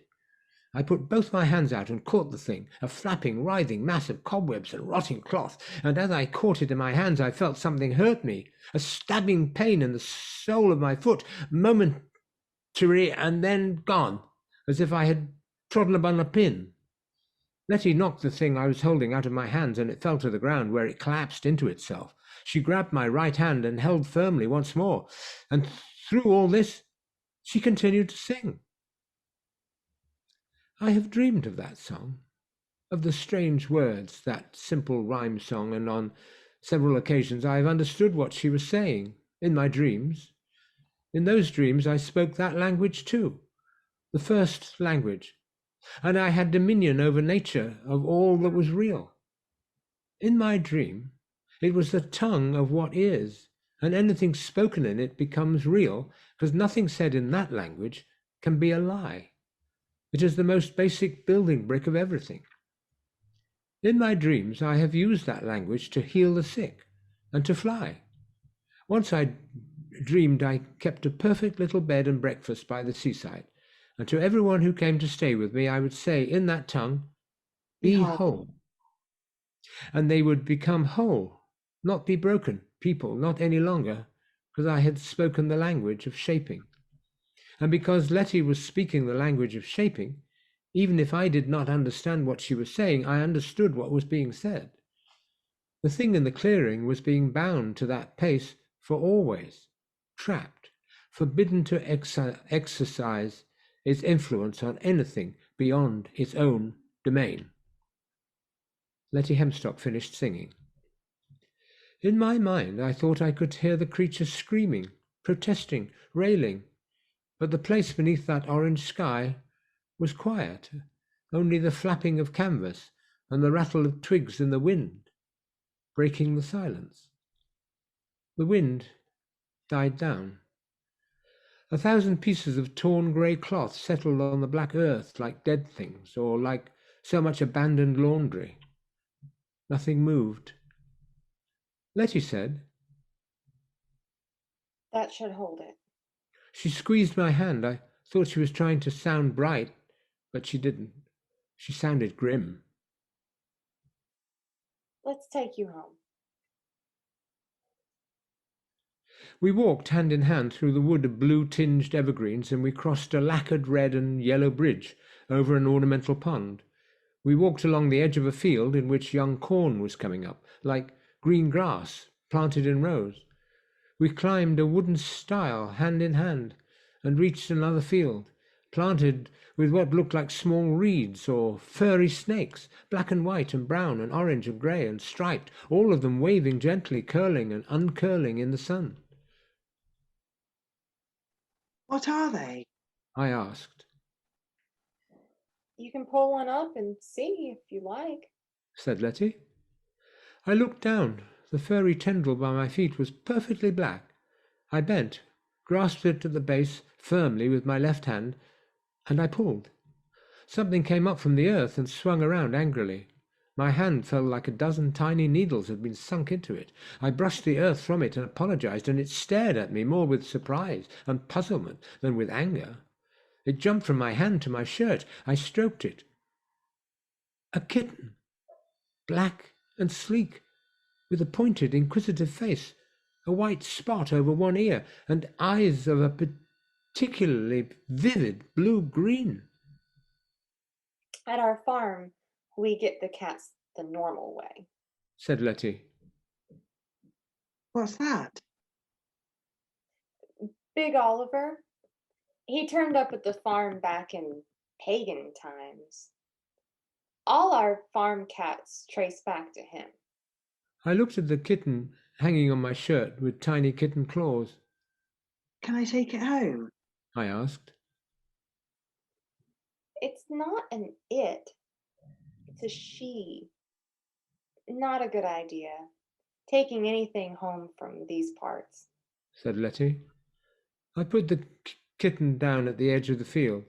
She darted off after a butterfly which floated up and out of reach, then scampered away, without a look back. My kitten was run over. I told Lettie. It was only little. The man who died told me about it, although he wasn't driving. He said they didn't see it. I'm sorry, said Lettie. We were walking beneath a canopy of apple blossom then, and the world smelled like honey. That's the trouble with living things. Don't last very long. Kittens one day, old cats the next, and then just memories. And the memories fade and blend and smudge together. She opened a 5-bar gate and we went through it. She let go of my hand. We were at the bottom of the lane near the wooden shelf by the road with the battered silver milk churns on it. The world smelled normal. I said, We're really back now. Yes, said Lettie Hempstock. and we won't be seeing any more trouble from her. She paused. Big, wasn't she?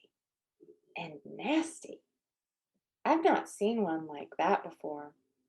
If I'd known she was going to be so old and so big and so nasty, I would have left you behind. I was glad that she'd taken me with her. Then she said, I wish you hadn't let go of my hand. But still, you're all right, aren't you? Nothing went wrong. No damage done. I said, I'm fine, not to worry. I'm a brave soldier. that was what my grandfather always said. Then I said, No damage done. She smiled at me, a bright, relieved smile, and I hoped I had said the right thing. Chapter 5. That evening my sister sat on her bed brushing her hair over and over. She brushed it 100 times every night and counted each brushstroke. I did not know why. What are you doing? She asked. Looking at my foot. I told her. I was staring at the sole of my right foot. There was a pink line across the centre of the sole, from the ball of the foot almost to the heel where I had stepped on a broken glass as a toddler.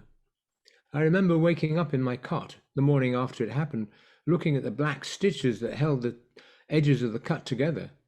It was my earliest memory. I was used to that pink scar, the little hole beside it in the arch of my foot. That was new. It was where the sudden sharp pain had been, although it didn't hurt. It was just a hole. I prodded it with my forefinger, and it seemed to me that something inside the hole retreated. And my sister had stopped brushing her hair and was watching me curiously. I got up and walked out of the bedroom, down the corridor, to the bathroom at the end of the hall.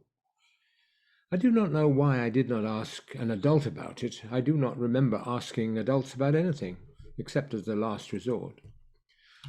That was the year I dug out a wart from my knee with a penknife, discovering how deeply I could cut before it hurt, and what the roots of a wart looked like. In the bedroom cupboard, behind the mirror, was a pair of stainless steel tweezers, the kind which pointed sharp tips for pulling out wooden splinters, and a box of sticking plasters. I sat on the metal side of the white bathtub and examined the hole in my foot. It was a simple, small, round hole, smooth, edged. I could not see how deeply it went because something was in the way. Something was blocking it. Something that seemed to retreat as the light touched it. I held the tweezers and I watched. Nothing happened. Nothing changed. I put the forefinger of my left hand over the hole, gently blocking the light. Then I put the tip of the tweezers beside the hole, and I waited. I counted to 100, inspired perhaps by my sister's hairbrushing. Then I pulled my finger away and stabbed in with the tweezers. I caught the head of a worm, if that was what it was, by the tip between the metal prongs, and I squeezed it and I pulled. Have you ever tried to pull a worm from a hole? You know how hard they can hold on, the way they use their whole bodies to grip the sides of the hole. I pulled perhaps an inch of this worm, pink and grey, streaked like something infected, out of the hole in my foot, and then felt it stop. I could feel it inside my flesh, making itself rigid, unpullable. I was not scared by that. It was obviously just something that had happened to people, like when the neighbour's cat, Misty, had worms. I had a worm in my foot and I was removing the worm. I twisted the tweezers, thinking, I suspect, of spaghetti on a fork winding the worm around the tweezers.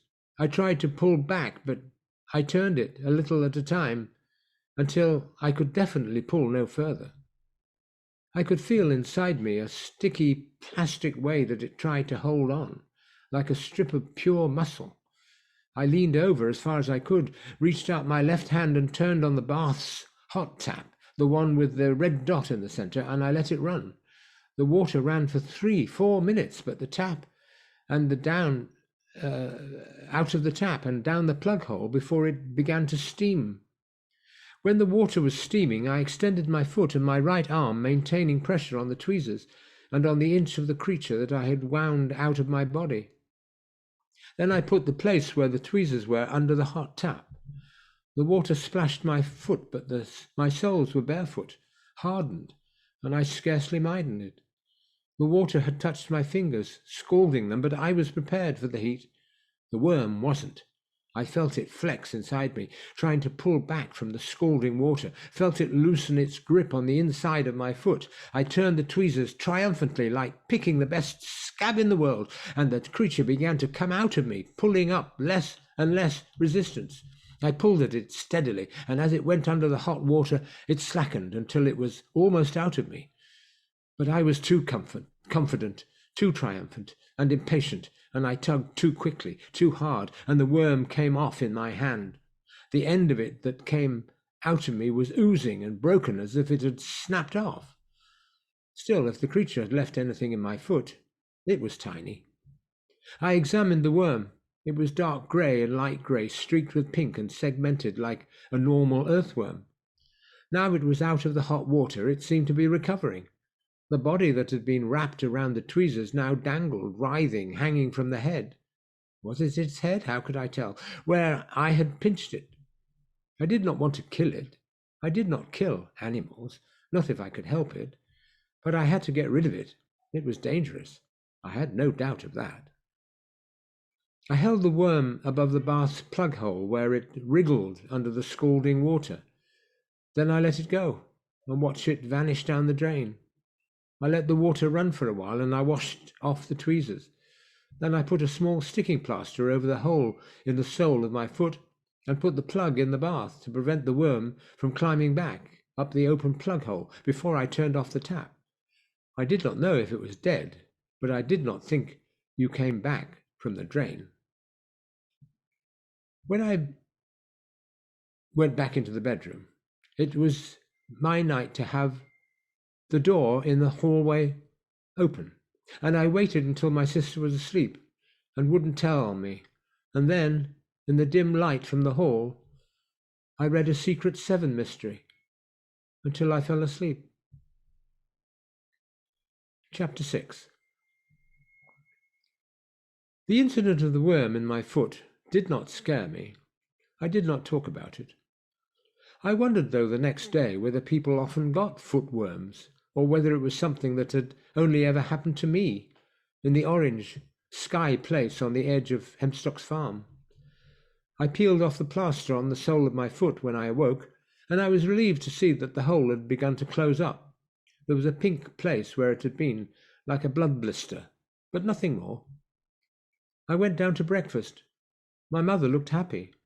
She said, "Good news, darling. I've got a job. They need an optometrist at Dixon's Opticians, and they want me to start this afternoon. I'll be working 4 days a week." I did not mind. I would be fine on my own. "And I've got more good news. We have someone coming to look after you children while I'm away. Her name is Ursula. She'll be sleeping in your old bedroom at the top of the stairs. She'll be a sort of housekeeper. She'll make sure you children are fed, and she'll clean the house. Mrs. Valerie is having trouble with her hip, and she says it will be a few weeks before she can come back. It'll be such a load off my mind to have someone here if Daddy and I are both working." You don't have the money. I said. You said you don't have the money. "That's why I'm taking the optometrist job. She said. And Ursula's looking after you for your room and board. She needs to live locally for a few months. She phoned this morning. Her references are excellent." I hoped she would be nice. The previous housekeeper, Gertruda, 6 months earlier, had not been nice. She had enjoyed playing practical jokes on my sister and me of the apple pie bed variety, which left us baffled. Eventually we had marched outside the house with placards saying, "We hate Gertruda, and we do not like Gertruda's cooking," and put tiny frogs in her bed, and she had gone back to Sweden. I took a book and went out into the garden. It was a warm spring day and sunny, and I climbed up a rope ladder to the lowest branch of the big beech tree, sat on it, and read my book. I was not scared of anything when I read my book. I was far away in ancient Egypt, learning about Hathor and how she had stalked Egypt in the form of a lioness and killed so many people that the sands of Egypt turned red, and how they had only defeated her by mixing beer and honey and sleeping draughts and dyeing this concoction red so that she thought it was blood, and she drank it and fell asleep.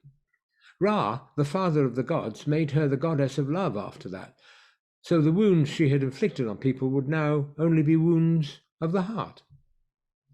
I liked myths. They weren't adult stories and they weren't children's stories. They were better than that.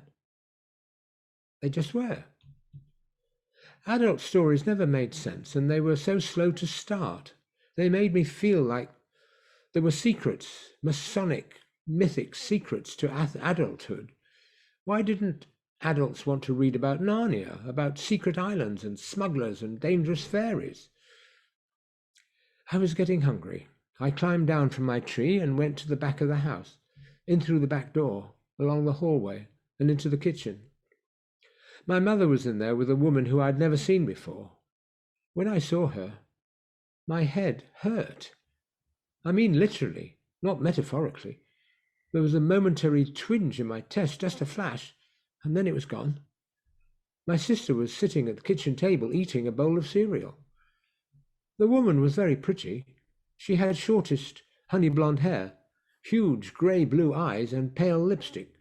She seemed tall, even for an adult. Darling, this is Ursula Monkton, said my mother. I said nothing. I just stared at her. My mother nudged me. Hello. I said. It's shy. Said Ursula Monkton. I am certain that once he warms up to me, we shall be great friends. She reached out a hand and patted my sister's mousy brown hair. My sister smiled, a gap-toothed smile. I like you so much, my sister said. Then she said to our mother and me, when I grow up, I want to be Ursula Monkton. My mother and Ursula laughed. You little dear, said Ursula Monkton. Then she turned to me. And what about us, eh? Are we friends as well? I just looked at her, all grown up and blonde, in her grey and pink dress, and I was scared. Her dress wasn't ragged. It was just the fashion of the thing, I suppose, the kind of dress that it was. But when I looked at her, I imagined her dress flapping in that windowless kitchen, flapping like the mainsail of a ship on a lonely ocean under an orange sky. I don't know what I said in reply, or even if I said anything, but I went out of that kitchen, although I was hungry, without even an apple. I took my book into the back garden, beneath the balcony, by the flower bed, under the television room window, and I read, forgetting my hunger in Egypt with animal-headed gods who cut each other up and then restored one another to life again. My sister came out into the garden. I like her so much, she told me. She's my friend. Do you want to see what she gave me?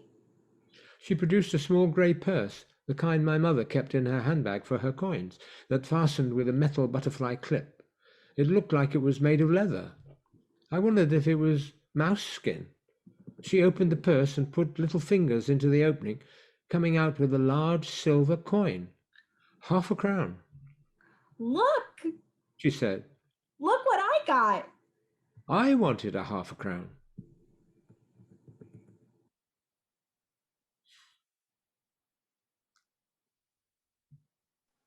I don't like her, I told my sister.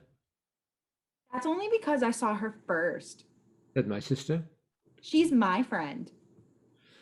I did not think that Ursula Monkton was anybody's friend. I wanted to go and warn Lettie Hempstock about her. But what could I say? That the new housekeeper nanny wore grey and pink, that she looked at me oddly. I wish I had never let go of Lettie's hand. Ursula Monkton was my fault. I was certain of it. and I would not be able to get rid of her by flushing her down a plug hole or putting frogs in her bed. I should have left at that moment. I should have run away, fled down the lane the mile or so to Hempstock's farm. But I didn't, and then a taxi took my mother away to Dixon's opticians, where she would show people letters through lenses and dispense things to help them see more clearly. And I was left there with Ursula Monkton. She came out into the garden with a plate of sandwiches. I've spoken to your mother. She said, a sweet smile beneath that pale lipstick. And while I'm here, you children need to limit your travels. You can be anywhere in the house or in the garden, or I'll walk with you to your friends, but you may not leave the property and simply go wandering.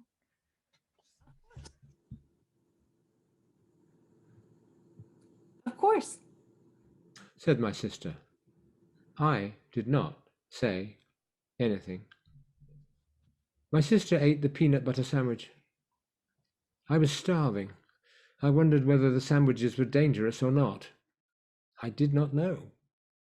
I was scared that I would eat one and I would turn into worms in my stomach and they would wriggle through me, colonizing my body until they forced their way out of my skin. I went back into the house. I pushed the kitchen door open. Ursula Monkton was not there. I filled my pockets with fruit, with apples and oranges and hard brown pears. I took 3 bananas and stuffed them down my jumper, and I fled to my laboratory. My laboratory, that's what I called it, was a green-painted shed, as far away from the house as you could get, built up against the side of the house's huge old garage. A fig tree grew beside the shed, although we had never tasted ripe fruit from the tree, only seen the huge leaves and the green fruits. I called it my laboratory because I kept my chemistry set in there. The chemistry set, a perennial birthday present, had been banished from the house by my father after I had made something in a test tube.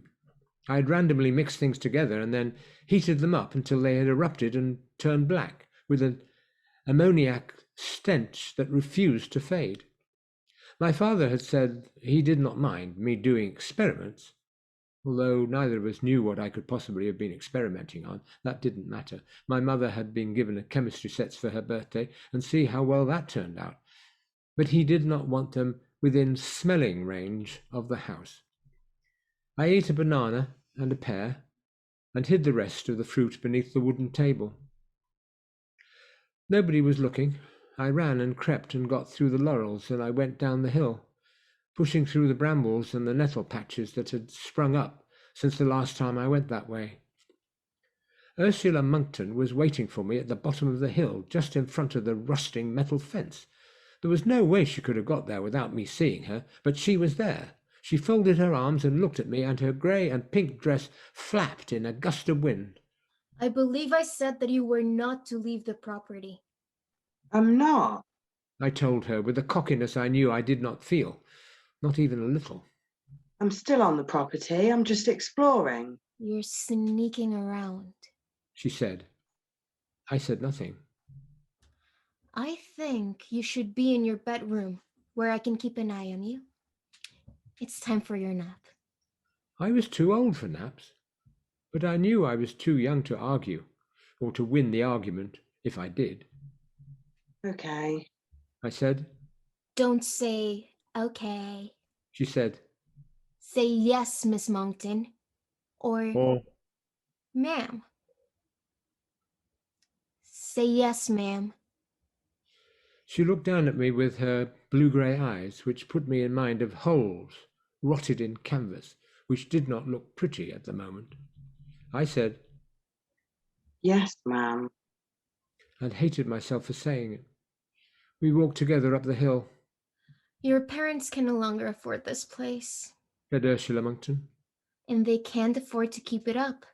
Soon enough, they'll see that the way to solve their financial problems is to sell this house and its garden to property developers, and that all this, and this was a tangle of brambles, the unkept world behind the lawn, will become a dozen identical houses and gardens.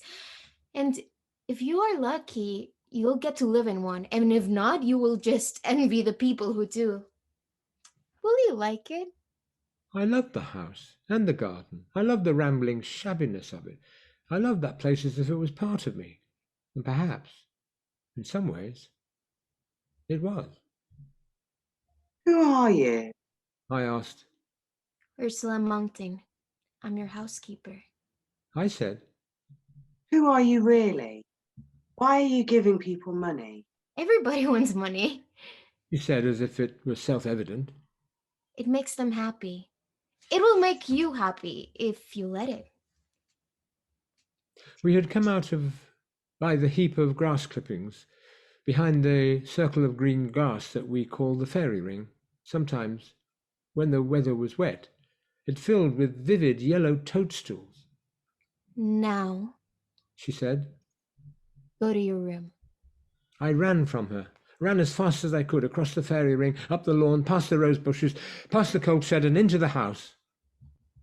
Ursula Monkton was standing just inside the back door of the house to welcome me in, although she could not have got past me. I would have seen. Her hair was perfect, and her lipstick seemed fresh applied. I've been inside you. She said. So a word to the wise. If you tell anybody anything, they won't believe you. And because I've been inside you, I'll know. And I can make it so you never say anything. I don't want to say anything to anybody. Not ever again. I went upstairs to the bathroom and I lay on my bed.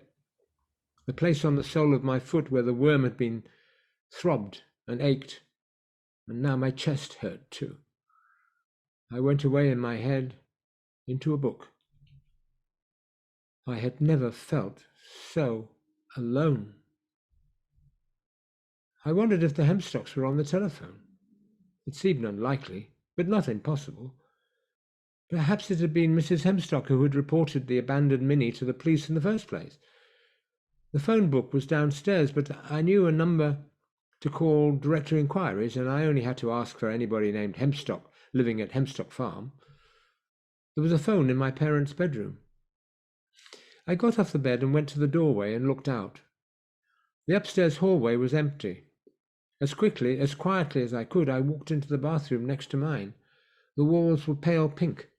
My parents' bed covered with a bedspread covered in its turn with huge printed roses.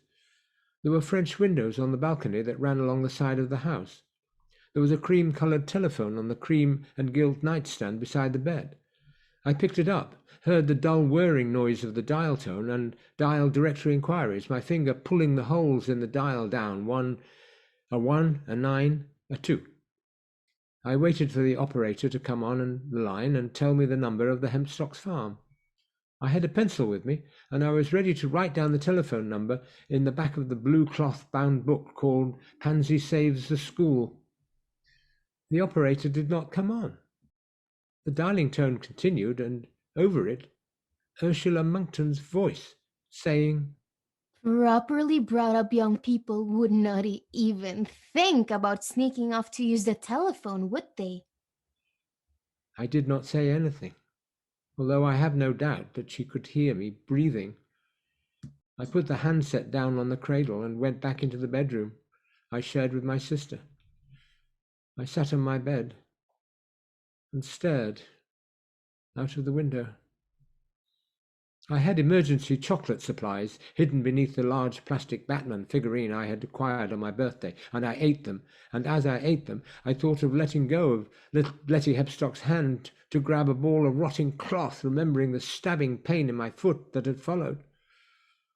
I brought her here, I thought, and I knew that it was true. Ursula Monkton wasn't real. She was a cardboard mask for the thing that had travelled inside me as a worm, that had flapped and gusted in the open country under the orange sky. I went back to reading Pansy Saves the School. The secret plans in the airbase next door to the school were being smuggled out to the enemy by spies who were teachers working in the school vegetable allotment. The plans were concealed inside hollowed-out vegetable marrows. Ray Evans. said Inspector Davison of Scotland Yard's renowned Smugglers and Secret Spies Division, the SSSD. That's literally the last place we would have looked. We owe you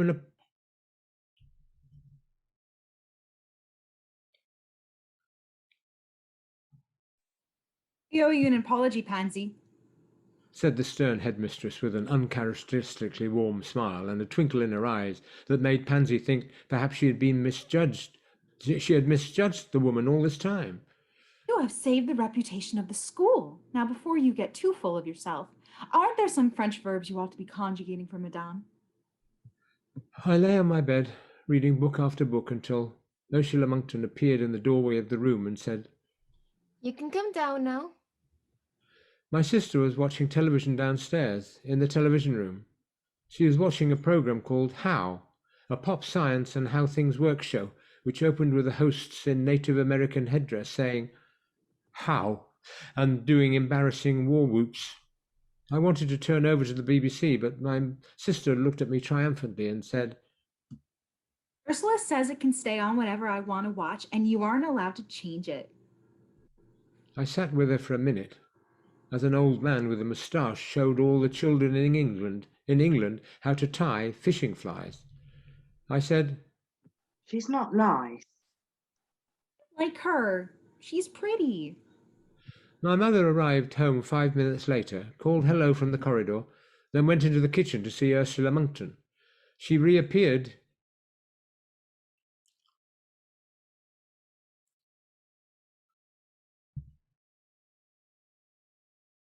My mother reappeared. Mummy.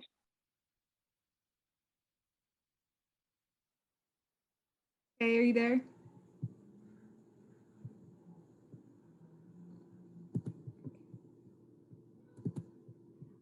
Dinner will be ready as soon as Daddy gets home. Wash your hands. My sister went upstairs and washed her hands. I said to my mother, I don't like her. Will you make her go away? My mother sighed. It's not going to be Gertruda all over again, dear. Ursula is a very nice girl from a very good family, and she positively adores the two of you. My father came home and dinner was served. A thick vegetable soup, then roast chicken and new potatoes with frozen peas. I loved all of the things on the table. I did not eat any of it. I'm not hungry.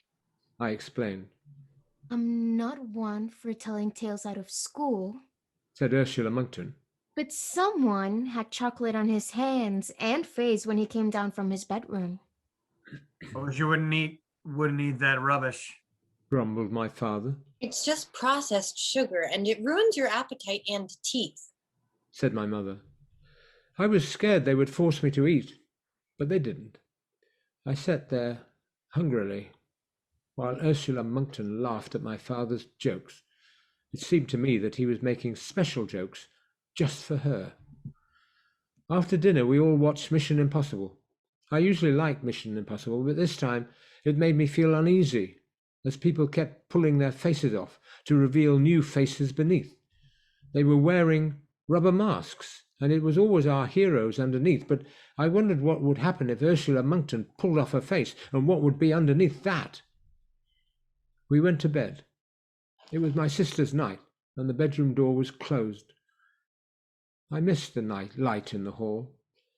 I lay in bed with the window open, wide awake, listening to the noises an old house makes at the end of a long day, and I wished as hard as I could, hoping my wishes could become real.